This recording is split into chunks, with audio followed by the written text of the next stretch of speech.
إياك نعبد وإياك نستعين اهدنا الصراط المستقيم صراط الذين أنعمت عليهم غير المغضوب بسم الله الرحمن الرحيم. السلام عليكم ورحمة الله وبركاته.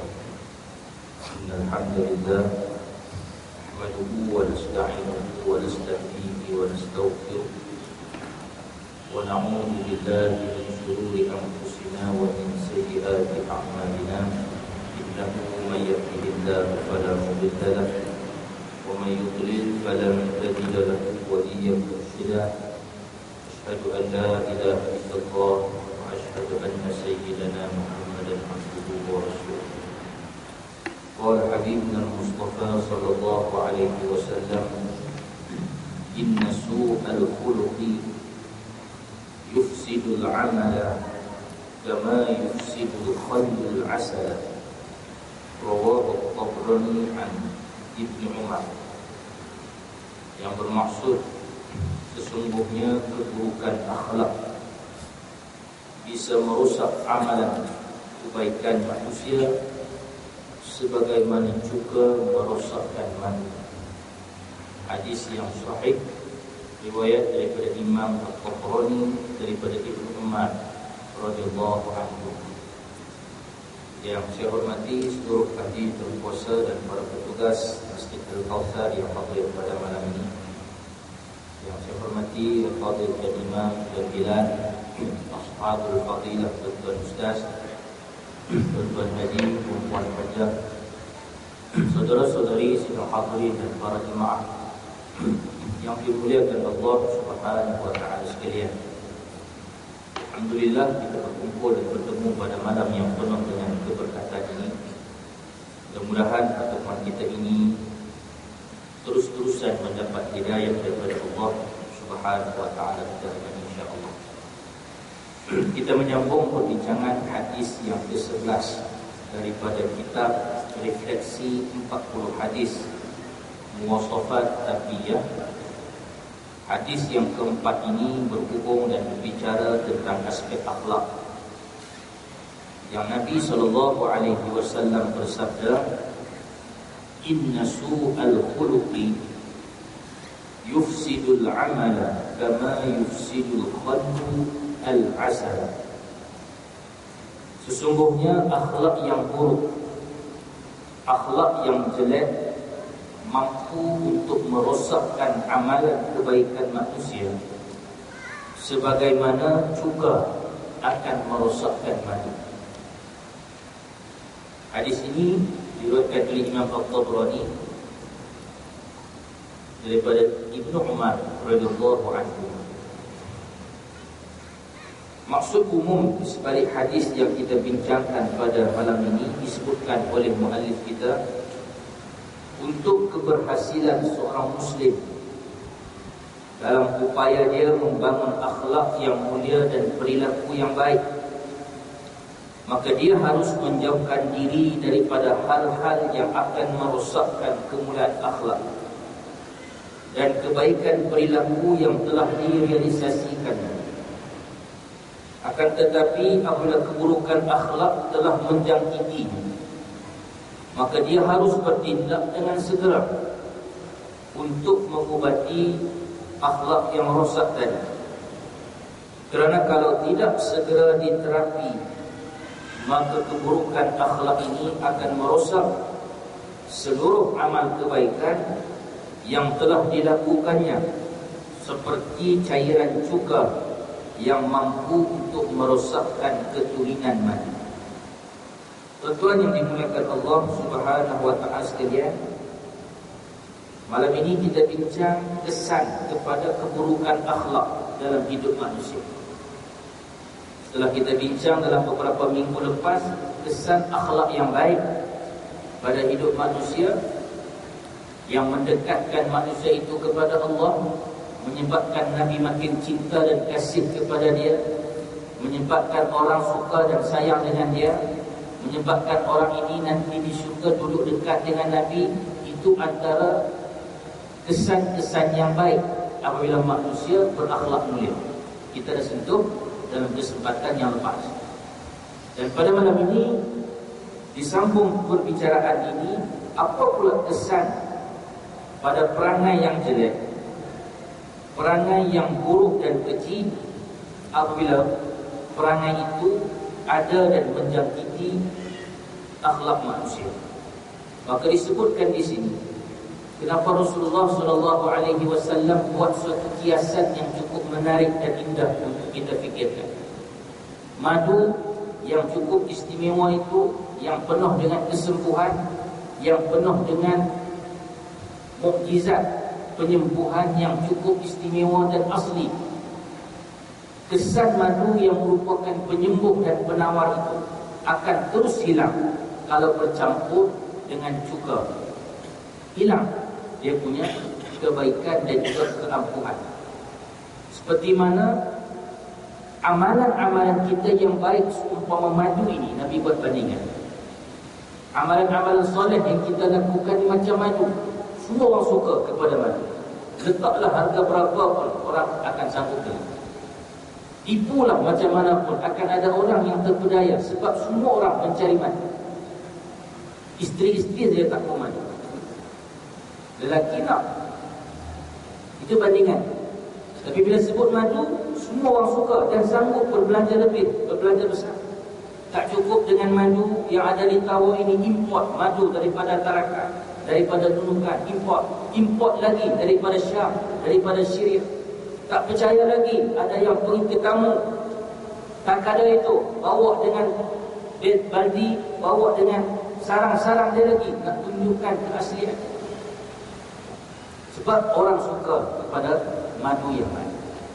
Tapi tuan-tuan, madu yang baik ini akan rosak bila mana balik ke rumah tiba-tiba tercampur dengan cuka. Walaupun sedikit cuka tadi, dia akan merosakkan madu. Maka akhlak manusia yang kita bina, yang kita pupuk selama ini, ibadah yang kita lakukan kepada Allah, akidah yang kita bina dan pupuk kepada Allah Subhanahu Wa Taala, dia akan rosak kalau manusia tadi melakukan amal kecil. Maka disebutkan pada kitab kita ini ada 6 contoh kenapa Rasulullah SAW menyifatkan mereka yang rosak akhlaknya ini akan merugikan amalan dan juga pahala. Yang pertama, keburukan akhlak mampu membatalkan amal kebaikan. Seperti ketika seseorang melakukan suatu amal kebaikan tetapi dia kerjakan bukan kerana ikhlas kepada Allah Subhanahu Wa Taala, bukan untuk mencari pahala daripada Allah. Justru dia lakukan kebaikan itu hanya untuk dorongan riya, ataupun ingin mendengar sanjungan dan pujian manusia, ataupun ingin menjilat pihak atasan, ataupun ingin menutupi kebusukan jiwa. Para ulama sebut, orang yang melakukan amal diiringi dengan niat riya, maka amal tadi akan terbatal, rosak dan akhirnya sia-sia. Kerana riya adalah sebahagian daripada syirik kepada Allah Subhanahu Wa Taala. Melakukan amal bukan kerana Allah, itu merupakan asyirkul asghar, syirik yang kecil yang bertunas di hati manusia, dan itu amat membimbangkan. Dalil ataupun bukti bahawa Allah Subhanahu Wa Taala menolak sebarang amalan manusia yang ada riya, yang ada tujuan lain selain daripada Allah Subhanahu Wa Taala. Firman Allah dalam surah Az-Zumar ayat 65 yang bermaksud, dan sesungguhnya telah diwahyukan kepadamu dan juga kepada nabi-nabi sebelum kamu, wahai Muhammad, jika kamu mempersekutukan Allah, niscaya akan terhapuslah amalmu, dan tentulah kamu termasuk di kalangan orang yang rugi. Surah Az-Zumar ayat 65 menjadi dalil dan ingatan kepada kita hadirin, saudara-saudari sekalian, jangan sampai amalan yang kita lakukan itu tidak ikhlas kerana Allah Subhanahu Wa Taala, tapi hanya untuk meraih pandangan manusia, pujian, penghargaan dan sebagainya, maka kita silap di dalam melakukan amalan tersebut. Jadi disebutkan gara-gara riya ini, penyakit hati ini merosakkan seluruh amalan kita. Dan disebutkan dalam sepotong hadis yang lain, manusia yang lakukan amal ibadah kerana makhluk, kerana orang lain, kerana nak dapat sanjungan dan pujian tadi, ataupun nak bodek bos dan sebagainya, di hari akhirat Tuhan cabar. Sebab dalam rekod dan catatan Allah, dia lakukan amal itu bukan kerana Allah, tapi kerana manusia. Allah Ta'ala kata, sekarang kau pergi jumpa orang yang kau tunjuk-tunjuk dulu, pergi minta pahala sama dia. Dan jangan komplain kepada hari ini, kenapa ibadah yang aku buat dulu ada pun catatan pahala dia. Allah kata, kau pergi minta pada orang yang kau tunjuk-tunjuk. Nak minta macam mana? Orang yang kita tunjuk itu hari pun, ketika di hadapan Allah Subhanahu Wa Taala, dia sendiri pun mengharap-harapkan pahala daripada Allah. Maka akhirnya Allah kata, kamu termasuk di kalangan orang yang rugi. Dan kita mengharapkan pahala daripada Allah, tapi Tuhan tak bagi. Allah Ta'ala cabar kita pergi minta daripada orang yang kita tunjuk-tunjuk sangat di dunia dulu.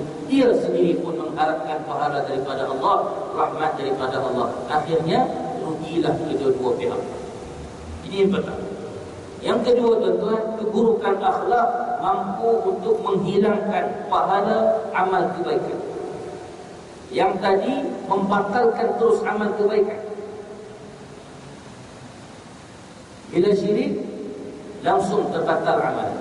Yang kedua, keburukan akhlak menghilangkan pahala amalan. Sebagai contoh disebutkan di sini. Contoh gambaran akhlak yang jelek akan menghilangkan pahala kita. Seperti ketika seseorang memberikan sedekah kepada fakir miskin. Dia bagi sedekah, amalan baik, amalan soleh, berkongsi, kemewahan, limpahan rezeki yang Tuhan berikan kepada dia, dia infak, sedekah, taburkan kebaikan itu kepada orang. Tak ada siapa petikai, itu amal yang baik. Tapi tuan-tuan, masalah dia, penyakit hati dia, setelah itu dia mengungkit-ungkit pemberian tersebut dan menyakiti orang yang telah diberi sedekah. Ini yang Allah Ta'ala sebut dalam surah Al-Baqarah ayat 264. Ya ayyuhalladzina amanu la tubtilu sadaqatikum bil manni wal adha. Wahai orang-orang yang beriman, janganlah kamu menghilangkan pahala sedekah dengan menyebut-nyebutnya bil manni. Kita sebut, mungkin balik-balik kita sedekah, balik-balik kita sedekah. Itu menghilangkan pahala amalan kita. Wal adha, ataupun kamu sakiti hati dan perasaan si penerima. Ini juga akan mengurangkan pahala kebaikan yang kita lakukan. Gara-gara kita mengungkit, gara-gara kita menyakiti hati si penerima, bagi-bagi juga, tapi menyakiti hati dia. Tuan-tuan, tindakan itu mengurangkan nilaian pahala yang sepatutnya kita dapat lebih. Ini nak masuk Ramadan. Bila masuk Ramadan ini, Allah Ta'ala suburkan jiwa bersedekah dalam hidup dan juga dalam diri kita. Setiap orang di kalangan kita ni macam satu semangat untuk berinfak, untuk memberikan kebaikan. Tuan-tuan, berilah kebaikan tersebut, infak tersebut berilah, tapi jangan dimungkit. Tapi kadang-kadang itulah tabiat manusia. Dia suka mungkit, dia suka ingat balik apa yang telah dia beri. Dia beri, kau ni kalau tidak aku tolong dulu ni, nak tahu lah jadi apa. Bapakmu dulu ni datang merayu-rayu minta aku bagi bantuan pelajaran, bantuan kewangan untuk pelajaran kau, untuk sambung belajar SPM. Tak ada duit untuk daftar masuk universiti, bapak kau datang sujud di kaki. Kita ungkit balik yang dulu. Si anak itu tidak tahu. Tapi bila kita rasa macam sesuatu, kita ungkit balik. Tuan-tuan, tindakan mengungkit itu menghilangkan pahala. Ataupun kita bagi dalam keadaan yang jengkel, bagi dalam keadaan yang menyakitkan hati si penerima.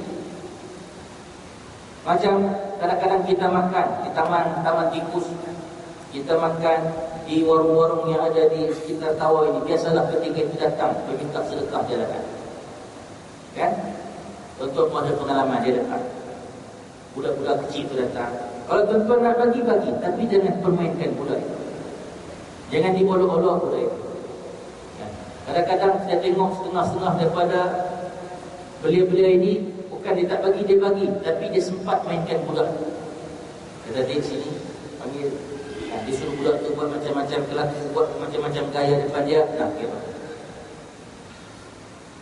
budak tadi sebab dia nak duit juga, dia buat. Tapi hati dia, perasaan dia diperbodoh-bodohkan depan orang tu, tuan-tuan. Kecewa. Ataupun kadang-kadang kita tengok kadang-kadang orang yang dia bagi duit tu, dia main campur kan. Tahulah duit dia banyak, tahulah dia orang kaya. Dalam tahun ni tak ada dah di bank tu tolak duit orang lain, duit dia. Kalau ditawar ni tolak duit orang lain di bank Islam tu, ataupun di mana-mana dia tolak duit semua orang, itulah duit dia yang dalam bank tu. Banyak sungguh duit dia. Tapi kadang-kadang sombong dia tu, bila kadang-kadang orang minta sedekah, orang hampa, apakah dia lempar. Bukan banyak pun, RM1 je. Tapi orang yang terima tu dia ambil. Tapi tindakan kita bagi itu menyakiti hati dan perasaan. Jadi jangan kita hilangkan, la tubtilu sadaqatikum, jangan kamu hilangkan pahala amalan kamu bil manni, dengan cara menyebut-nyebut balik, ungkit balik apa yang kita bagi, wal azah, dan menyakiti orang yang menerima sumbangan. Yang ketiga, keburukan akhlak mampu memindahkan pahala amalan kebaikan kita itu kepada orang lain. Yang ini lagi rugi. Ini yang bankruptcy di akhir akhirat. Nabi tanya kepada sahabat, atadruna manil muflis? Kamu tahu ke tidak siapa yang bankruptcy ini? Sahabat kata, sahabat bagi pengertian mereka berdasarkan apa yang mereka faham.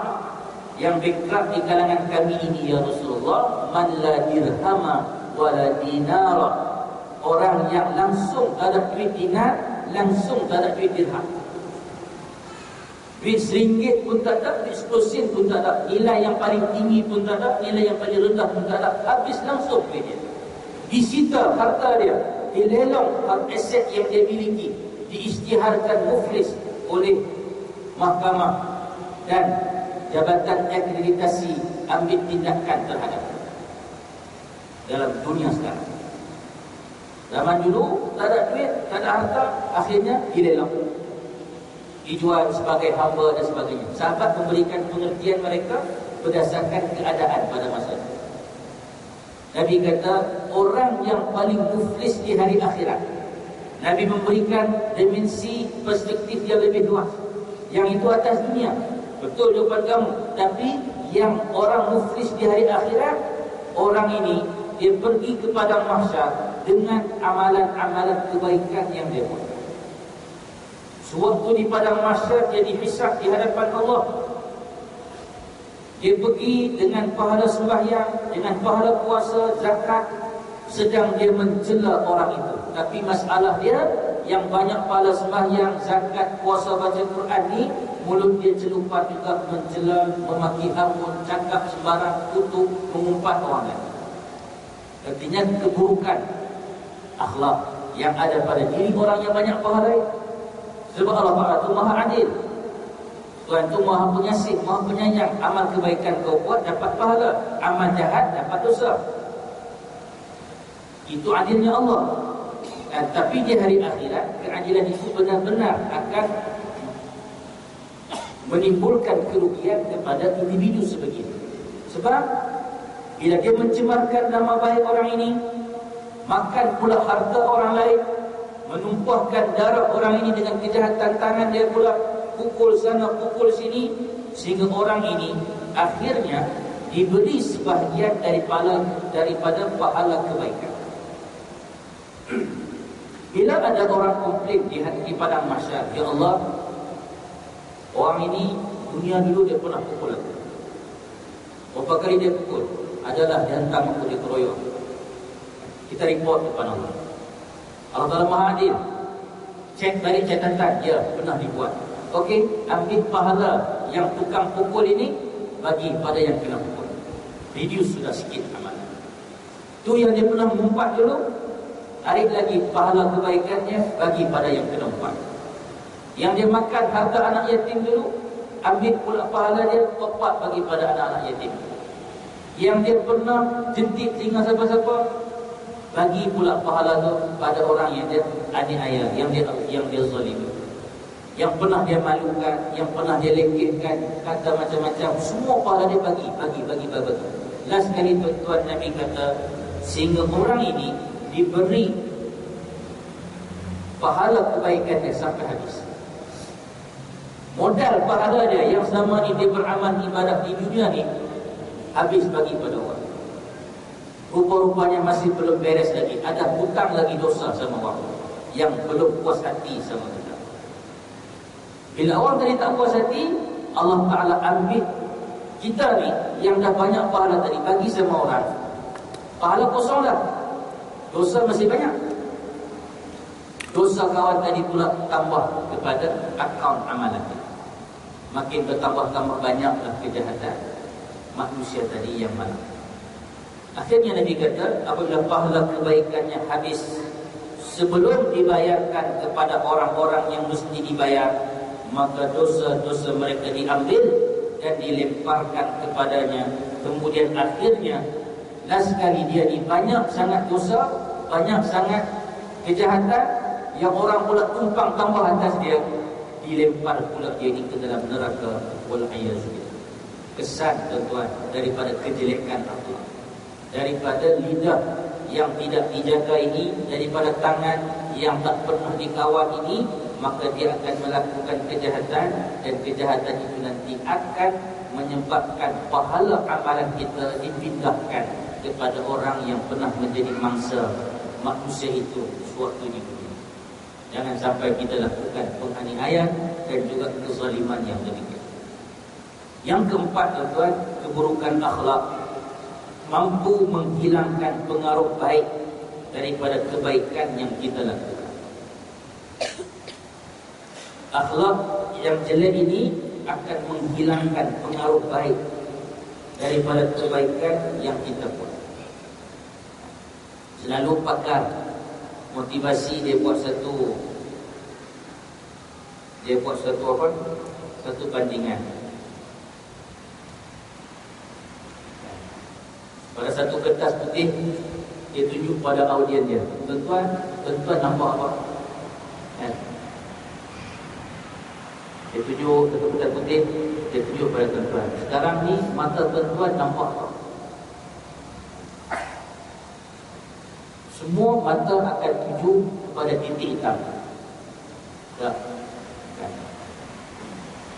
Refleksi manusia yang pertama, semua mata akan tertuju pada titik hitam yang dia nampak itu. Dia tak nampak dah polos putih yang banyak ini, dia tak nampak dah apa semua, tapi yang dia nampak satu titik ni. Waktu kertas dari putih, tak ada siapa kata apa tu, tapi bila ada titik hitam ni, semua akan sibuk memperkatakan titik hitam. Macam itulah manusia. Sekali tuan-tuan kita buat salah dalam hidup kita, dulu ni kita ni apa, putih dalam macam kertas ni, tak ada kertas putih ada. Contoh ni, contoh dulu ni kita ni putih macam ni kan. Amal kebaikan, sembahyang, puasa yang kita buat dulu ni, masa kita buat baik ni, tak ada siapa peduli pun. Tak ada siapa yang akan, maksudnya pengaruh kita itu okey, maintain, orang tak kata apa. Tapi sekali kita buat salah, orang tak nampak dah putih-putih ni, yang orang nampak yang hitam ni. Orang akan pergi mana pun orang akan cakap ini. Untuk berlimpas di mana pun, kita akan berpaling ke belakang, dia akan selesai situ memperkatakan tentang kita yang baru berlimpas dengan dia sebesar. Maka keburukan akhlak itu menyebabkan orang akan memperkatakan tentang keburukan kita. Hilang kebaikan selama ini yang kita buat, tapi orang sibuk mengatakan kesalahan yang kita buat. Sebab itulah seringkali kebaikan yang dikerjakan oleh seorang Muslim mendatangkan keuntungan duniawi berupa simpati dan kecintaan masyarakat kepadanya. Bila kita buat baik, kita akan dapat rasakan magnet manusia pada kita itu kuat. Bila kita buat baik, kita pergi mana-mana pun orang akan mudah mendampingi kita. Orang senang untuk bergaul dan berhampiran dengan kita. Itu ada magnet. Sahabat pernah bertanya kepada Nabi SAW, bagaimanakah pendapat kamu ya Rasulullah mengenai seorang yang melakukan kebaikan, lalu orang yang berada keliling manusia yang melakukan kebaikan ini akan memujinya kerana kebaikan yang dia buat. Apa komen kamu ya Rasulullah? Dia ni tak pernah minta pun, tapi dengan sebab kebaikan yang dia buat, orang akan bercerita tentang kebaikannya. Apa komen kamu terhadap orang ini ya Rasulullah? Nabi kata, itulah bonus duniawi bagi seorang mukmin. Bila dia buat benda baik, orang akan attract dengan dia. Dari situ medan magnet yang menyebabkan kebaikan berada sekeliling dia. Orang yang mendampingi dia pun orang yang baik-baik. Itu nilai tambah yang Tuhan bagi. Jadi mafhum mukhalafah di sebalik maksud hadis tadi. Penulis kita bilang, bayangkan kalau orang tadi pula buat jahat. Jadi macam mana? Kalau orang yang buat baik, semua orang akan sibuk memperkatakan kebaikan. Bayangkan kalau orang tadi melakukan kejahatan. Sudah pasti orang tidak hormat lagi, orang tidak akan memberikan sanjungan kepadanya lagi, bahkan orang akan rendahkan kedudukan dan maruah dia serendah-rendah. Itu kesan di sebalik keburukan akhlak menghilangkan pengaruh baik daripada kebaikan yang dia lakukan. Dan yang kelima, keburukan akhlak mampu mengundang kecurigaan orang lain apabila seseorang melakukan amal kebaikan. Seringkali kebaikan yang dilakukan oleh seseorang yang buruk perangai dan akhlaknya justru akan mengundang kecurigaan daripada orang lain. Dia ni orang kenal selama ni buat jahat, kaki pukul dan sebagainya.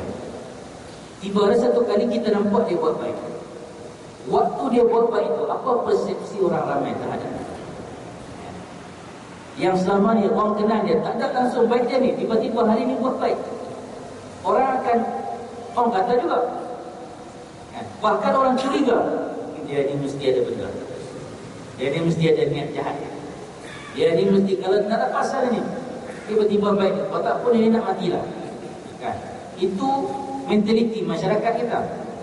Bila selama ni orang tu tak pernah ini, tiba-tiba berubah tabiat, bila dia kata orang ni nak matilah, paling-paling orang kata dia akan cepat. Ini mentaliti masyarakat kita. Dan itulah kesan yang dia perlu bayar. Bila selama ni dia buat jahat, tiba-tiba dia insaf konon dan dia nak balik kepada kehidupannya asal. Itulah perasaan yang dia akan rasa, yang dia akan alami. Kita tengok dalam lingkungan masyarakat kita, orang yang masuk tahanan, penjara ataupun dadah sebagai contoh, di pusat serti dia duduk selama bertahun-tahun. Bila dia keluar, dia dah hisap di pusat tahanan tersebut. Bila dia pergi minta kerja tuan, dalam catatan ataupun dalam rekod itu pernah menunjukkan kata dia di tahanan Johana ataupun tahanan penjara. Dia dah baik, hisap dah, tapi persepsi orang terhadap dia tetap buruk. Sebab pengalaman ataupun lingkungan kehidupan dia yang lepas menyebabkan orang akan terus curiga. Sebab itulah saya cuba untuk menggandingkan perbincangan ini dengan apa yang dinyatakan dalam kitab hadis Riyadhus Shalihin. Kenapa dalam hadis tersebut sewaktu satu orang yang pernah membunuh 99 nyawa, dia bunuh 99 orang, akhirnya dia insaf. Dia pergi jumpa satu orang ustaz. Dia bagi tahu kepada ustaz, jadi ustaz, aku nak insaf dah. Kenapa? Aku selama ini sudah membunuh 99 nyawa. Aku terfikir nanti apa orang akan buat pada aku bila tua. Sekarang ni aku kuatlah. Siapa datang aku boleh ganyang balik. Tapi kalau aku tua nanti, macam mana dengan anak dan isteriku yang musuh-musuhku sentiasa menanti waktu kami alfar, kan? Dia beritahu hasrat dia untuk berubah. hasrat dia untuk kembali kepada arah kebaikan. Ustaz tadi salah menilai keadaan. Ustaz tadi bilang, kau ni kalau sampai 99 orang bunuh, tak ada harapan. Dia gagal harapan. Tak ada peluang. 99 nyawa kau bunuh. Kalau 99 itu 98 ampun, satu orang tak ampun, macam dia berhujah begitu. Tak ada harapan. Jadi dia kata, bila tak ada harapan, makin pegallah si kawan ini.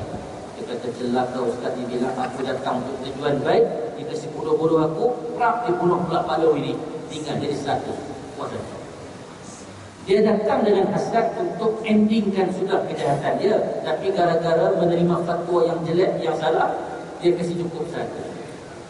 Dia insaf balik. Bila insaf balik, sedar untuk berubah, dia cari satu pula ulama ini. Akhirnya ulama tadi kata, wahai anak muda, Allah Ta'ala itu maha pengasih, maha penyayang.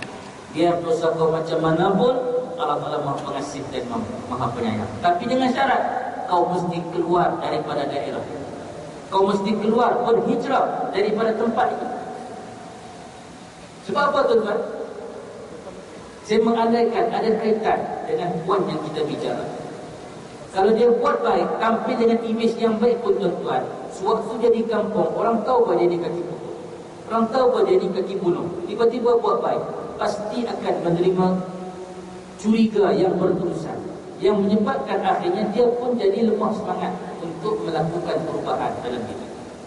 Sebab itu dia kena pergi satu tempat lain yang orang tempat tu langsung tak kenal dia, background dia, sejarah silam dia orang tak kenal.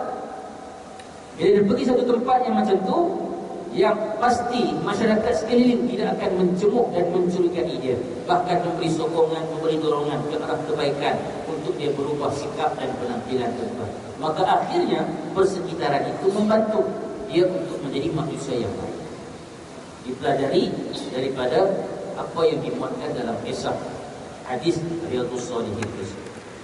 Dan yang akhirnya, kesan daripada amal buruk ini akan mengurangkan seseorang, mengurangkan minat dia untuk melakukan amal kebaikan. Gara-gara banyak sangat amal kebaikan yang dia buat, akhirnya secara tak langsung diri dia itu Allah Ta'ala takdirkan tidak terpanggil untuk lakukan amal kebaikan. Dengan dua sebab juga kenapa dia tak jadi buat kebaikan. Dengan dua sebab juga, satu faktor luaran, satu faktor dalam. Faktor luaran, contoh, satu orang yang terkenal penegak wahyu yang kenal, teka wahyu, semua jawapan teka tinggi itu betul, ataupun main nombor, dia mesti teka dan dia dapat. Sejarah dia di kampung itu semua orang tahu. Ataupun dia ni main sabu maya, ataupun dia ni main lumba motor sampai ketarakan, biting sampai 15,000 satu orang. Dia insafkan itu zaman muda dia. Sekarang balik kepada zaman keinsafan. Tuan-tuan, dalam keadaan dia insaf, dia bawa duit untuk sumbang pada masjid, dia bawa duit untuk sumbang pada rumah anak yatim. Tuan-tuan, agaklah apa persepsi orang terhadap duit yang dia bawa berdasarkan background dia. Walaupun duit itu duit yang baik, dia dah tinggal lama dah, dia dah kerja ini, dia tak buat dah, tapi orang masih kenal kau dulu. Jadi begitu. Akhirnya pandangan luar akan melihat duit yang dia bawa ini bukan duit yang baik. Kenduri yang dia bikin di rumah pun orang tak mau makan, sebab orang masih teringat-ingat duit ini silap-silap dibuang duit. Jadi dia pun akhirnya bila dia buat kebaikan pun menyebabkan orang akan pandang serong juga.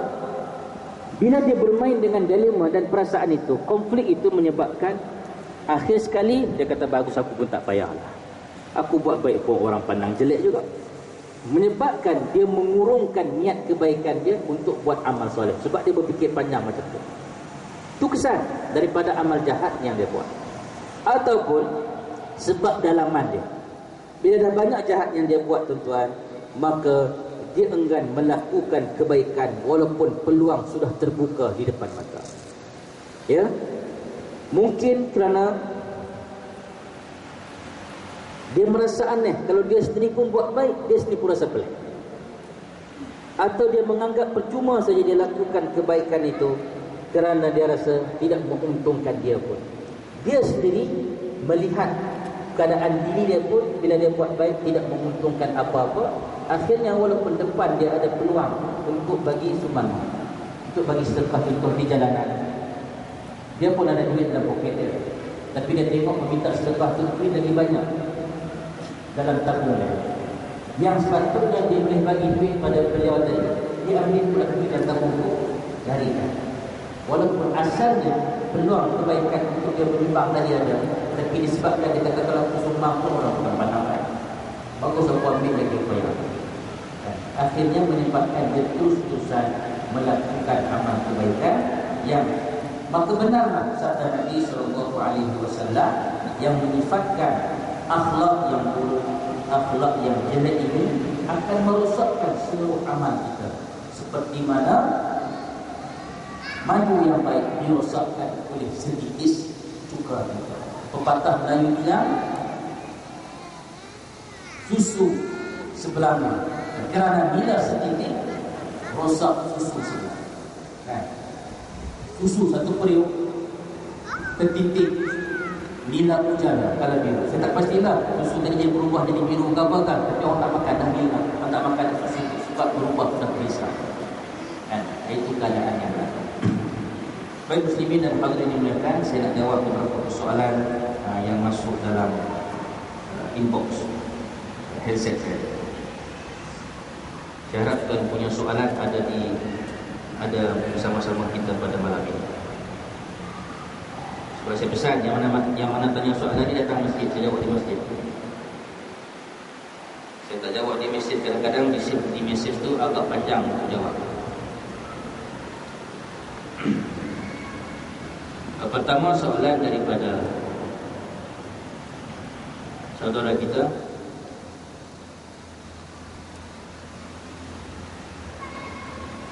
bolehkah perempuan pakai lotion yang ada alkohol? Lotion ataupun cologne, Lovella sebagai contoh, itu paling murah itu. Kalau yang mahal sikit ikut brand makeup yang dipakai. Dan ada kadang-kadang daripada lotion tersebut mengandungi alkohol. Baik, dalam masalah alkohol ni ulama berbeza pendapat.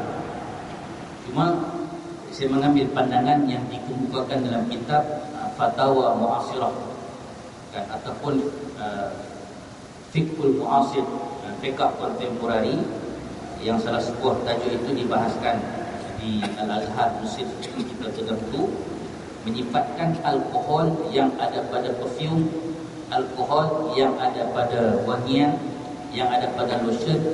Sifat alkohol itu dari sudut pH-nya, dari sudut fiziknya tak sama dengan alkohol yang ada pada minuman keras. Dia tak sama dengan alkohol yang ada pada Carlsberg, yang ada pada brandy, yang ada pada bir dan sebagainya. Dia alkohol tapi keluarga lain-lain. Ya, alkohol yang ada pada minuman keras kalau kita minum bisa memabukkan. Alkohol yang ada pada minyak wangi ataupun yang ada pada lotion dan sebagainya, saya tak tahu kalau tuan-tuan bakal minum jadi apa.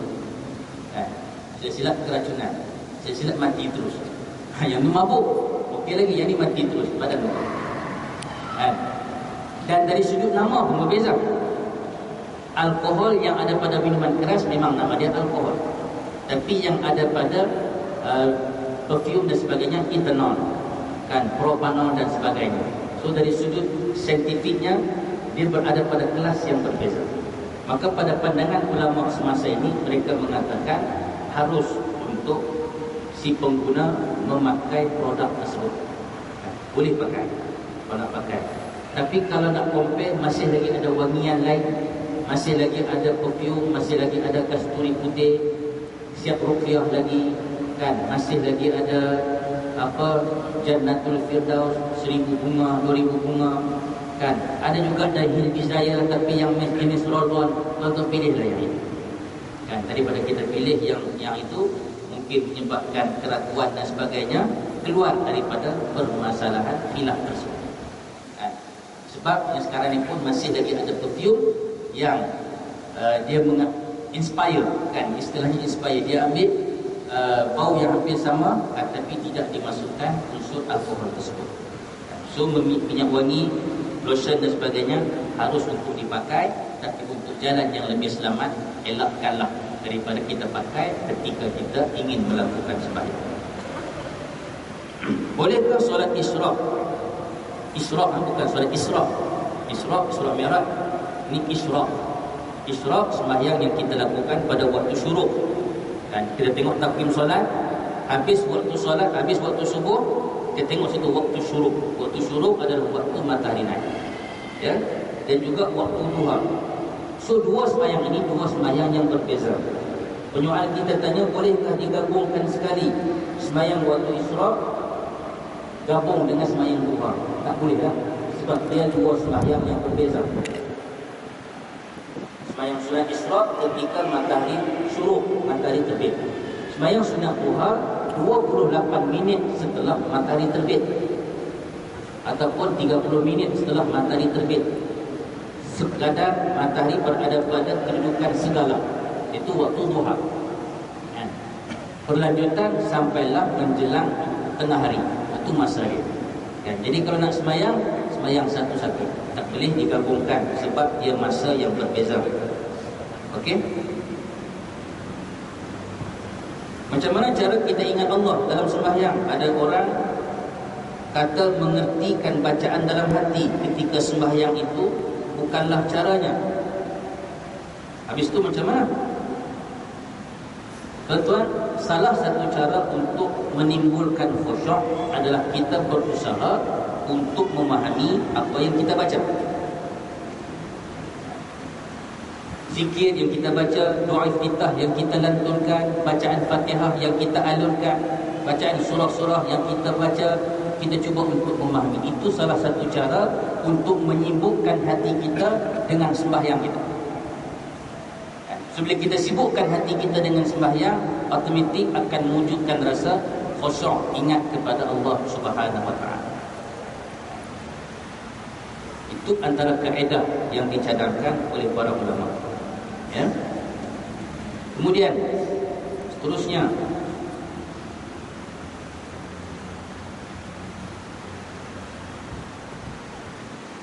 ada seorang sahabat tanya, seafdal-afdal solat seseorang adalah di rumahnya kecuali sembahyang fardu. Apakah jenis sembahyang sunat yang afdal? Saya keliru bagaimana dengan solat sunat selepas Isya. Mohon penjelasan Ustaz pada malam ini. Baik tuan-tuan, dua persoalan. Satu, dia tanya tentang solat sunat yang afdal. Solat sunat yang afdal, para ulama berbincang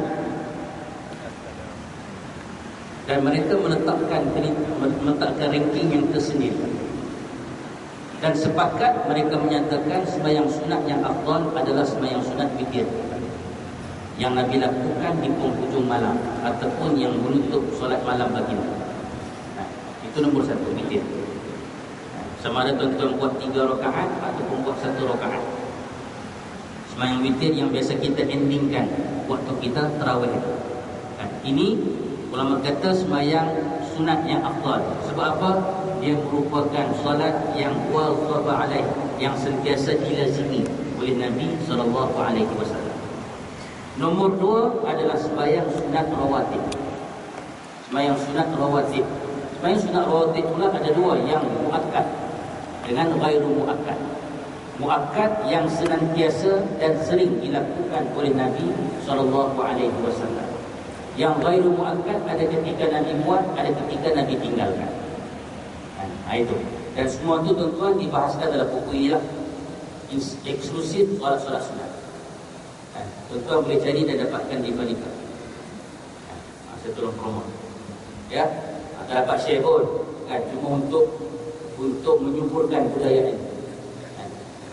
Nak cerita panjang, ya? Nak cerita jadi panjang. Okey, sebab orang bertikai, Ustaz, macam mana dengan sembahyang sunat qabliyah maghrib? Aku pergi satu masjid tak sembahyang pun, Aku baru mau kata takbir, tiba-tiba orang komat dah. Dia gagahkan diri juga sembahyang. Dia kata, Ustaz, aku pergi satu masjid, orang situ tak sembahyang tu sunat qabliyah Jumaat. Dia kata macam dia sendiri sembahyang sunat qabliyah Jumaat. Bila dia sembahyang, suar pakat tengok dia. Bila azan Jumaat. Baik tuan-tuan, itu termasuk dalam sunat rawatib tapi ghairu muakkad. Kita tak boleh nak paksa orang jangan sembahyang. Tak boleh. Kita boleh perjelaskan. Kalau nak sembahyang, ya silakan. Sebab ini macam contoh qabliyah maghrib. Contoh qabliyah sunat qabliyah maghrib. Dia merupakan solat sunat rawatib yang ghairu muakkad, yang Nabi kadang-kadang buat, yang Nabi kadang-kadang tinggal. Tapi kita tak boleh nak halang orang. Okey, arahan PM. Itu. Bukan Menteri Pengurusi Masjid. Arahan PM bilang tidak dibenarkan sembahyang qabliyah maghrib di masjid ini. Bawah tu tulis PM. Tepul takkan Datuk Seri Najib datang sini kan? Tak pengurusi masjid bilang. Kan? Tak boleh sebab bunyal masjid lil ibadah. Masjid dibina untuk tujuan ibadah. Dia datang daripada rumah datang ke masjid untuk beribadah. Kenapa kita nak halang? Memang masjid dibina untuk tujuan ibadah. Dulu pernah jadi polemik ini di beberapa buah masjid di daerah Pasir Putih, kampung Pasir Putih. Jadi sampai tahap itu kan, kita berjelaskan solat ini siapa nak buat pun buat.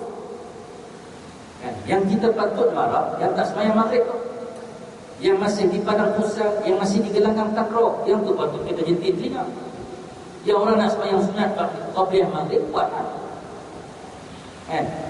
Orang nak sembahyang sunat qabliyah Jumaat hilang. Setengah orang kata tak ada pun jumpa dalam hadis Nabi SAW yang kata yang menunjukkan Nabi solat sunat sebelum Jumaat. Kalau kita tengok memang tidak ada hadis khusus yang menceritakan hal yang demikian. Tapi dalam kitab ini tuan-tuan dikarang oleh Dr. Mudah Mursir. Dia punya ijazah sarjana muda, master dia juga PhD, semua di Universiti Al-Azhar.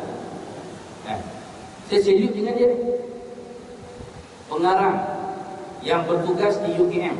Sahabat-sahabat yang pernah belajar di UKM mungkin pernah berjumpa dengan Dr. Mudah Mursir. Dalam kajian dia menemukan, dia kata ada hadis yang menunjukkan secara umum Nabi sembahyang di antara dua azan. Ditafsirkan oleh para ulama hadis, bainal azanain itu adalah di antara azan dan juga iqamah.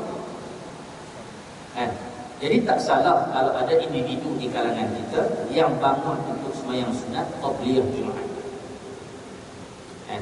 Kalau dia nak sembahyang juga, rasa macam ni juga, tuan-tuan sembahyang sunat hajat, sembahyang sunat apa-apa. Tapi tak salah untuk sembahyang pada waktu itu, sebab dia termasuk di antara dua azan. Azan sebab nanti azan masuk Jumaat. Lepas tu nanti akan qomat lepas pada khutbah. So tengah-tengah tuan-tuan nak sembahyang, boleh sembahyang. Tidak ada satu larangan. Cuma dia masuk dalam kategori hadis ghairu muakkad. Rawatib ghairu muakkad yang jarang-jarang Nabi buat. Begitu. Jadi kalau tuan-tuan pergi satu tempat tu, tengok dulu orang tempat tu sembahyang tidak qabliyah. Kalau tak mau timbul rasa cuak dan rasa malu sendiri, tuan-tuan tengoklah dulu. Masjid Qausar on semua sembahyang dia buat. Tak apalah. Jadi kalau tuan-tuan pergi di sebagian tempat, tempat tu habis sejak qomat terus dia sembahyang. Terus dia qomat untuk sembahyang fardu maghrib sebagai contoh. Kemudian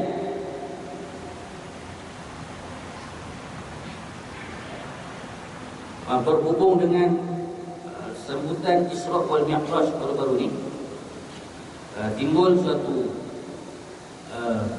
persoalan berkaitan dengan ada riwayat yang menyatakan 4 orang Nabi yang masih hidup sampai sekarang.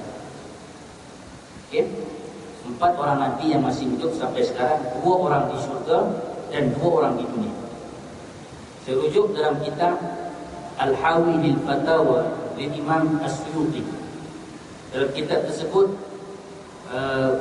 membahaskan satu persoalan soalan nombor 46, 47 dan juga 48 berhubung dengan persoalan ini.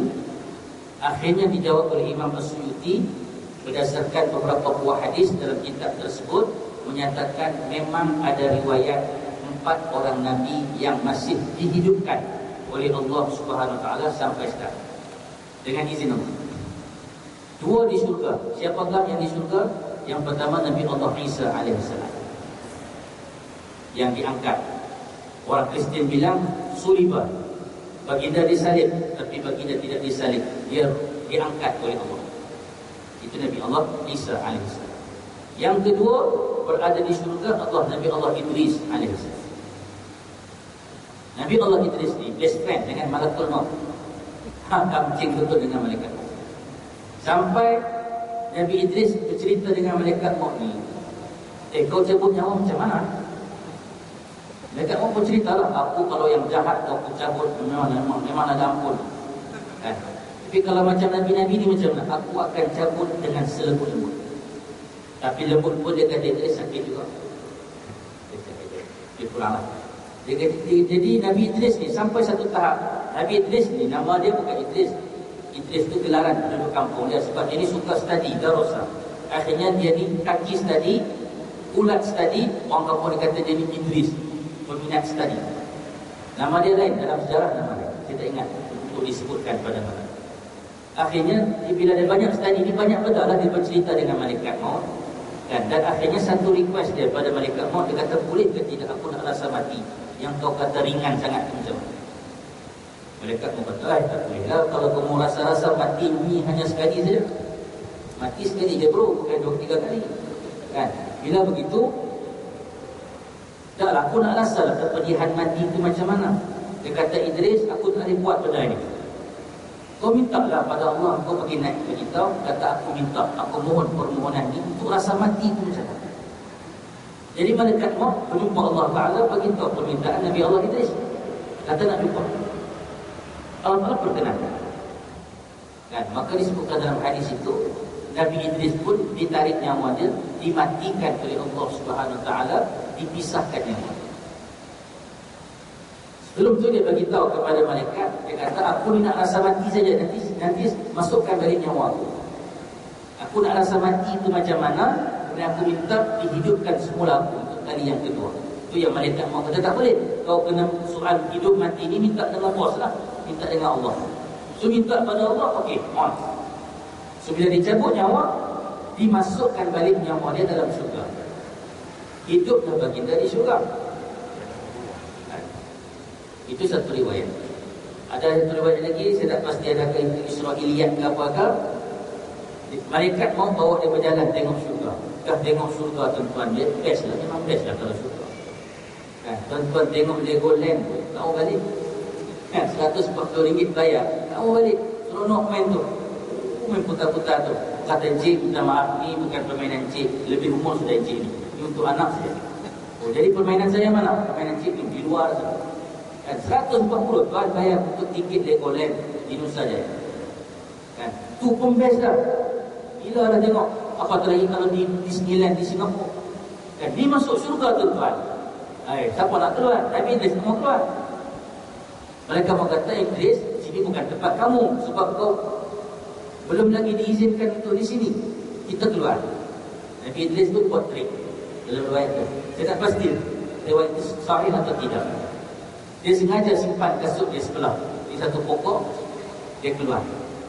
Ngam-ngam keluar daripada perbatasan kota syurga. Dia kata, oh minta maaf malaikat, aku nak sedar selipar aku mana ini.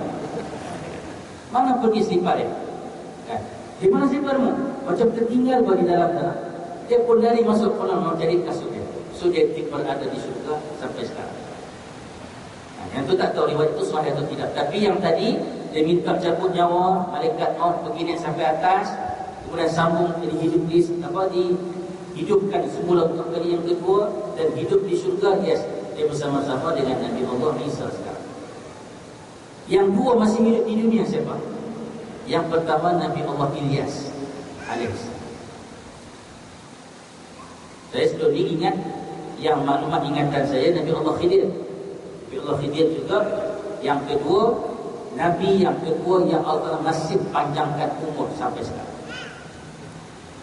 Allah Ta'ala Maha Kuasa, ada di kalangan hamba-hambanya yang tuan-tuan extend nyawa kita mati-mati hidup sampai sekarang. Cuma orang tanya, kalau dia hidup Ustaz, mana dia tinggal? Tak tahu. Kan jawab tak boleh. Kan, tapi dalam hadis beritahu, para ulama menyimpulkan setiap tahun dua Nabi ini akan bertemu dan mereka berada di Baitul Maqdis. Yahujjuna ma'an, mereka ini sama-sama berbuat haji, berjumpa semula di musim haji di Mekah. Mereka ini juga minum air Zam-Zam, dan dengan keperluan air Zam-Zam itulah mereka meneruskan hidup sepanjang tahun itu. Dua Nabi ini hidup di dunia sekarang. Cuma kita tidak pasti, tak nampaklah. Ada beliau-beliau kata kalau bertawaf di Kaabah itu tiba-tiba tangan tersentuh lembek sejuk tangan. Bukan kata, kan? Tapi tangan tu tangan yang lembut sejuk itu kita tengok tuan-tuan. Kita bersentuh tengah tawaf seramai-ramai tu, touch tangan kita dengan satu pemilik tangan yang lembut sejuk. Kita tengok tuan-tuan. Kan? Ada beliau kata tu adalah Nabi Allah Khidir, wallahu a'lam. Tapi dua riwayat itu disebutkan dalam Al-Hawilil Fatawa. Dua Nabi yang hidup di syurga sekarang adalah Nabi Allah Idris dengan Isa alaihissalam, dan juga dua Nabi yang masih hidup di dunia sekarang ini adalah Nabi Allah Khidir serta Nabi Allah Ilyas. Mereka akan meninggal di zaman Dajjal. Setelah mana Dajjal melakukan kerosakan atas muka bumi ini, tipu, sesatkan manusia, maka dua Nabi ini muncul. Bila Dajjal paksa mereka untuk katakan Dajjal itu Tuhan, Nabi Allah Idris tak mengaku. Enggan untuk kata Dajjal itu sebagai Tuhan. Akhirnya dia dibunuh oleh Dajjal. Dan juga Nabi Allah Khidir pun dibunuh oleh Dajjal. Tapi bila Dajjal dah bunuh Nabi Allah Khidir, Dajjal tahu dah itulah ending kehidupan. Bila dia telah bunuh seorang Nabi yang mulia di atas muka bumi ini, ketika itulah turunnya Nabi Allah Isa alaihissalam.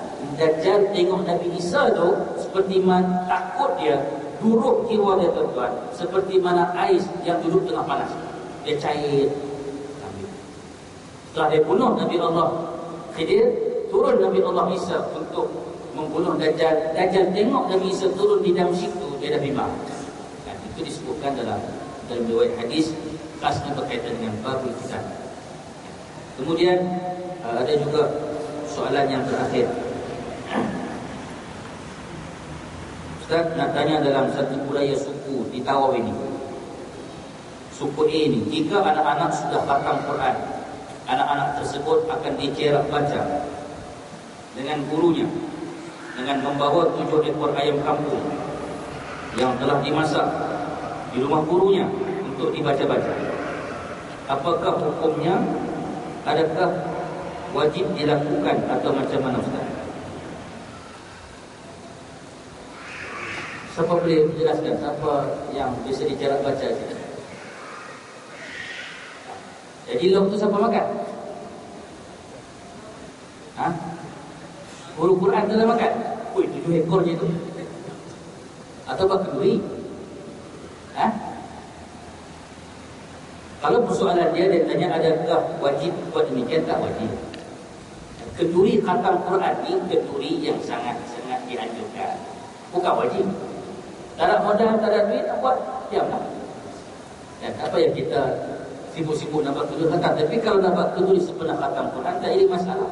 Sebab kita seronok anak kita berjaya menghabiskan kitab suci Al-Quran, dan kita nak bagi semangat penghargaan pada dia sebab dia berjaya khatam di usia yang muda, tak ada masalah.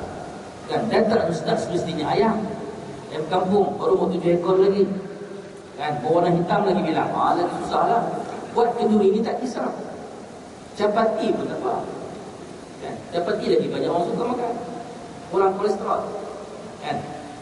So tidak perlu ada penentuan ataupun penerapan mesti buat begini sebab dia menyusahkan. Agama jangan disusahkan. Nampak kenduri, buat kenduri, kan? Daripada bagi pada guru Quran tu, lebih baik jemput lagi orang kampung ramai-ramai, kan? Bayangkan kalau guru Quran tu 10 orang anak murid semua khatam, 70 ekor ayam di rumah dia. Rasanya kenduri ini mungkin jadi lebih baik manfaat itu dikongsi bersama oleh masyarakat kampung. Begitu. Jadi tidak wajib untuk laksanakan kenduri yang demikian. Apalagi lagi mesti ada upacara khusus, baca-baca tertentu. Hal-hal yang tuan merupakan perkara-perkara yang orang bilang lebih baik kita mengikutkan sambutan itu dengan bertepatan dengan kehendak syarak yang sepatutnya. Tak perlu ada bacaan-bacaan khusus yang akan merosakkan kekulinan majlis khatam Al-Quran tersebut. Yang penting khatam, baca doa khatam, beres. Siapa datang makan, apa yang ada makan. Tidak perlu ada penetapan menu yang demikian. Wallahu a'lam. Habis soalannya, ditanya menerusi SMS saya. Wallahu a'lam. Ada soalan pada tempat berhubung dengan tajuk kita, kalau ada, ya.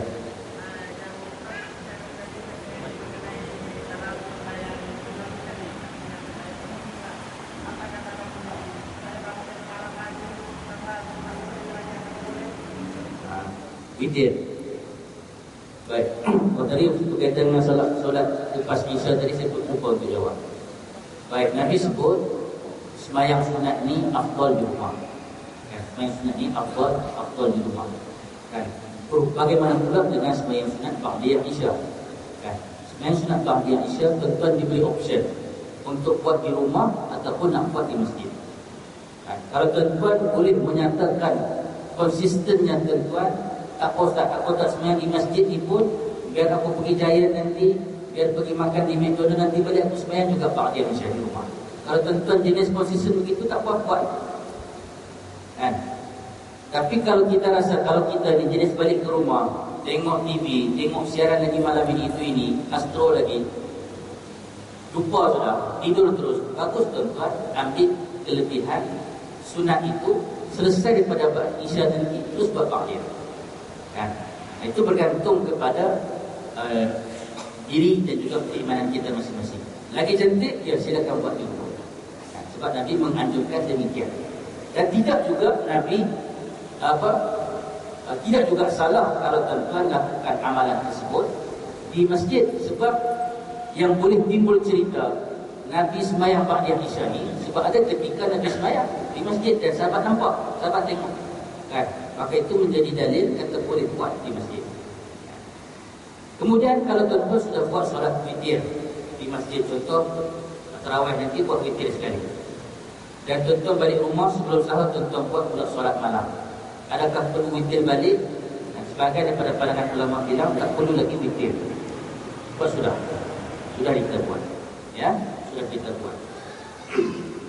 Sebab witir terlebih dahulu ini mengambil pendekatan Sayyidina Abi Bakar As-Siddiq. Sayyidina Abi Bakar As-Siddiq bilang, aku belum pasti, aku kuat ke tidak untuk bangun pagi esok, jadi aku kabur siap-siap. Malam ini sebelum tidur, kabur siap-siap. Tapi Sayyidina Umar Al-Khattab memilih pendekatan azimah, memilih pendekatan yang lebih heavy, yang lebih kuat, sebab dia jenis hebat.